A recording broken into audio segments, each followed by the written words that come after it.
Hey there, and welcome back to the How to Paint with Acrylic series. I hope all your painting endeavors have been going well. At the studio where I teach, my students often ask me, how can I paint like Thomas Kinkade? And while I generally frown upon trying to paint like someone else or emulate someone else, I thought maybe in this episode I might show you a couple secrets that might give you an idea about how to get his type of lighting and maybe show you how to set up a composition kind of like how he does. So this is just for fun. I don't want to try to get into copyright issues or anything. So I have a smaller canvas that I'm going to be using today. I wanted to kind of have a more intimate feel. And I'm going to do a couple things that I've seen Kinkade do in a couple of his videos. So generally he mixes a couple colors for his background. He likes to get kind of a warm color usually showing through in like his cottage scenes. So I'm just going to mix some orange, pink, and white together to create kind of his idyllic landscapes. This is going to be a cottage scene with a river. So usually what I like to do is start with background items first.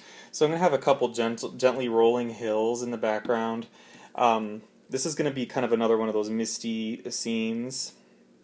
I'm trying to kind of curve up into the right hand side of the image here. Notice I have my hill starting up here. You don't have to worry about having details with grass because this is kind of a misty impression, kind of just a dreamlike atmosphere. And then on the left hand side, I'm just going to have a hill come down from the left and just pull that right straight down. Okay, and then on the left hand side is where our subject is going to be. It's going to be a cottage.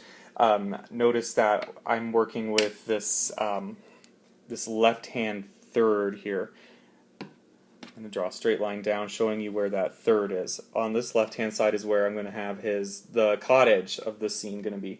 So it's going to have a roof coming straight up and down, and then the actual building itself is going to be kind of square, and it'll have a door.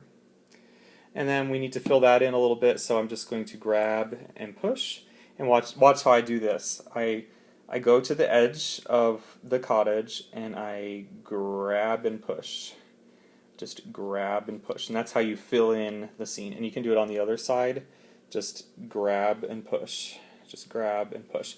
And then you might need to emphasize the door again to get that to come out. And you might need to add some shadow in there of where the door is. So I just take some black and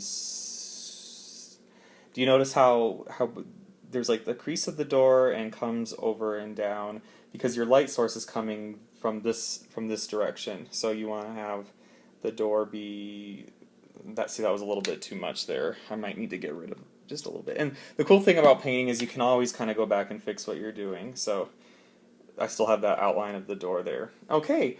And we're going to add a river here, a river going from the front to the back. Let me grab some blue. I'm not going to just use normal blue because if you think about it, this scene kind of has an orange cast to it. So I'm going to create my river here.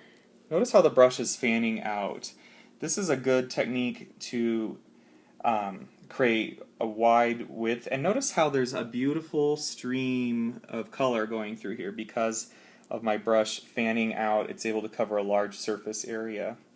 And so I mentioned I'm not using just blue. The background is somewhat orange. I'm going to mix some more orange in there to help make the river reflect some of the light from the sun in there.